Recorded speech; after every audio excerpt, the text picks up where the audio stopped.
Ford introduced the first utility coupe, or car-based pickup, in Australia in 1934, just as light trucks were becoming distinct from car models. Other manufacturers would copy the idea, and it would eventually catch on, primarily in markets south of the equator. But Ford decided it was time for it to hit the American mainstream in 1957, with the Ranchero.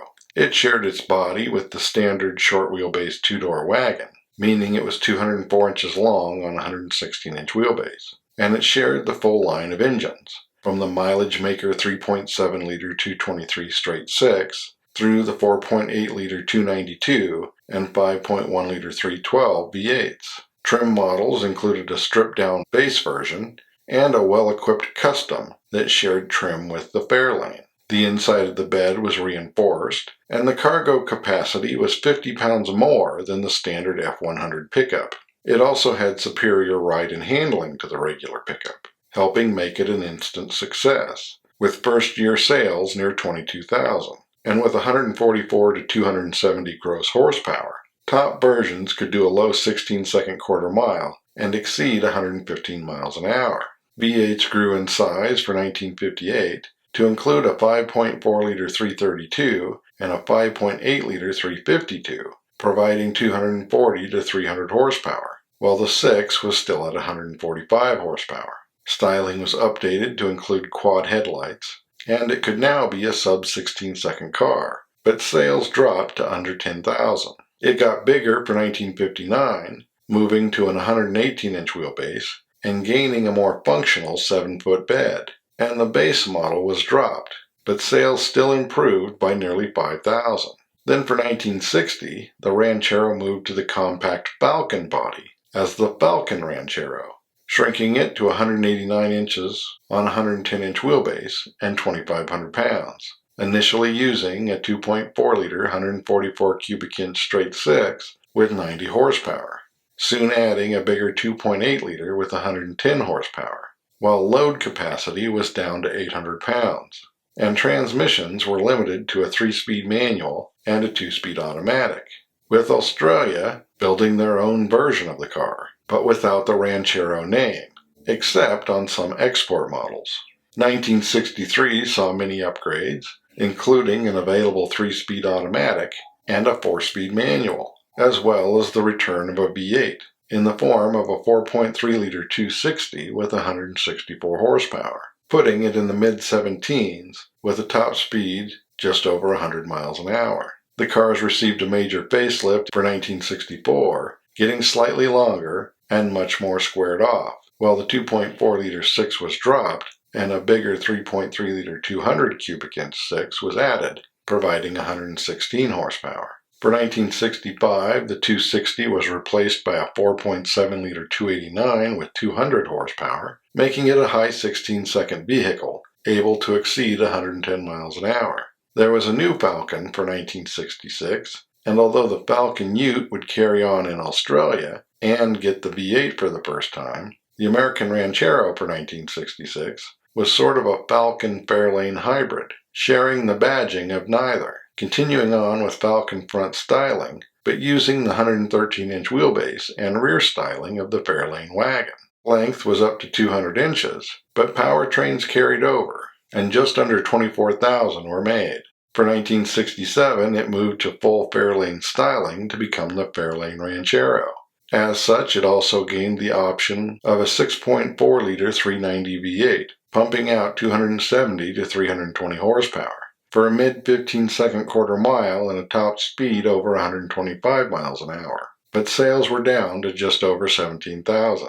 Updated styling for 1968 included numerous upgrades, including additional instrumentation, with a clock and a tachometer being optional. The standard engine was now the 200 cubic inch 6, rated at 115 horsepower, and the base V8 grew to a 4.9-liter 302 producing 210 horsepower. And the 390 was offered in 265 to 315 horsepower versions. In spite of a minor increase in weight, performance was unchanged.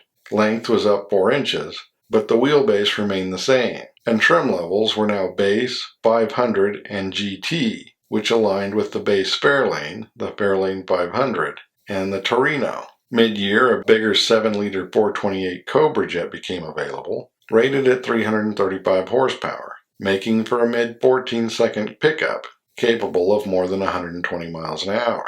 Changes for 1969 included a move to a bigger 4.1-liter 250 straight-six with 155 horsepower as the default engine, and a 5.8-liter 351 Windsor was added, available in 250 to 290 horsepower versions. There was also a rare Rio Grande dress-up package. The Ranchero got the new styling of the Torino for 1970, meaning it was once again slightly bigger, up to 209 inches long on a 114-inch wheelbase. The 302 was up to 220 horsepower, and the 351 250 to 300 horsepower, while the 390 was dropped, and the 428 was replaced by a 429, offering 360 horsepower, moving it to 130 miles an hour and a low 15-second quarter mile. Options included a hood scoop, hideaway headlights, and Squire simulated wood siding.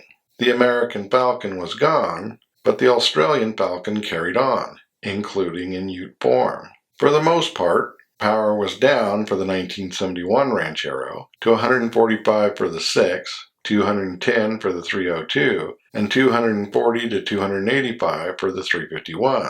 But the 429 was up to 370 horsepower, moving it closer to 135 miles an hour, and dropping the quarter mile below 15 seconds. The cars got bigger again for 1972, based on the Gran Torino, up to 216 inches long on a 118-inch wheelbase, with trim levels now being 500, Squire, and GT, and horsepower ratings moved to net, putting the 6 at 95 horsepower, the 302 at 140, the 351 at 161, and the 429 at 208. There was also a new 6.6-liter 400 with 168 horsepower.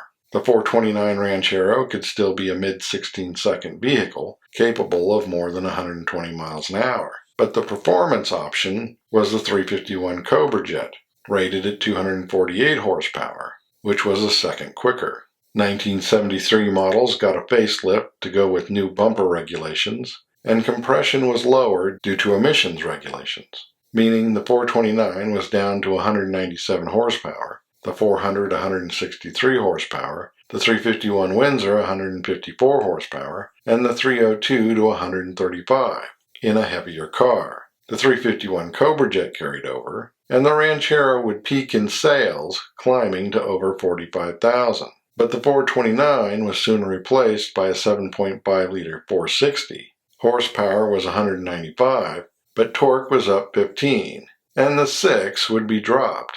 Argentina, much like Australia, had continued making a version of the Falcon, and applied the Ranchero name and concept to their Falcon starting in 1973. It was 186 inches long on a 109-inch wheelbase, and was powered by a 3 or 3.6-liter straight-six with 84 or 109 horsepower, while the Australian version was redesigned, up to 187 inches long on a 111-inch wheelbase, using either the 3.3-liter 200 or 4.1-liter 250 straight-six, or the 4.9-liter 302 or 5.8-liter 351 Cleveland V8s. For 1975, an 150 horsepower version of the 351 became the base engine for U.S. models, and the Cobra jet was gone, but the 460 was back up to 216 horsepower, making it a mid-17-second car. But 1976 would be the last year of the Gran Torino, with the Ranchero moving to the LTD2 styling.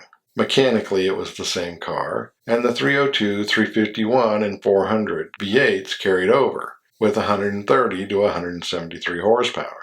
Packages also carried over, with the top 400 cubic inch GT being a mid-18-second car, and sales were just under 25,000. As far as I can tell, 1976 was the last year the Falcon Ute was exported from Australia using the Ranchero name, but it would carry on as the Falcon Ute, and the Argentina Ranchero would get a facelift in 1978. The U.S. car was little changed over its 3-year run, but the 400 was no longer available its last year. Car-based pickups were becoming less cost-effective to build in the U.S., as they had to meet car regulations. instead of the less restrictive regulations applied to light trucks. So the market was shifting to compact pickups, and the Ranchero was killed off, at least in the US, as Australia got a new Falcon Ute, or at least one with new styling. And the 1982 Argentina Ranchero got another facelift, as did the Australian car in 1984, which was slightly longer but had lost its V8s. By 1988, the Argentina Rancheros could be had with a 2.3-liter gas or a 2.4-liter diesel inline-4, but 1991 would be their final year. Australia would get a new Falcon Ute for 1993, still not called a Ranchero, but instead called the Falcon Long Reach, 194 inches long on a 116-inch wheelbase, and powered by a 4-liter straight 6, typically with 198 horsepower, but a sporty 216 horsepower XR6 would be available, and the concept would carry on there for some time. The version that arrived for 1999 had a separate bed, more like a traditional pickup, and the V8 returned, and by the time the 2010 model arrived, performance models were in full supply, and would range from an EcoBoost Turbo 4 to supercharged V8s. But the Australian auto industry was winding down, and the Falcon in all its forms would end in 2016. And in spite of rumors to the contrary, it seems unlikely the utility coupe will make a comeback anytime soon. So as always, thanks for watching. Don't forget to comment below and like and subscribe.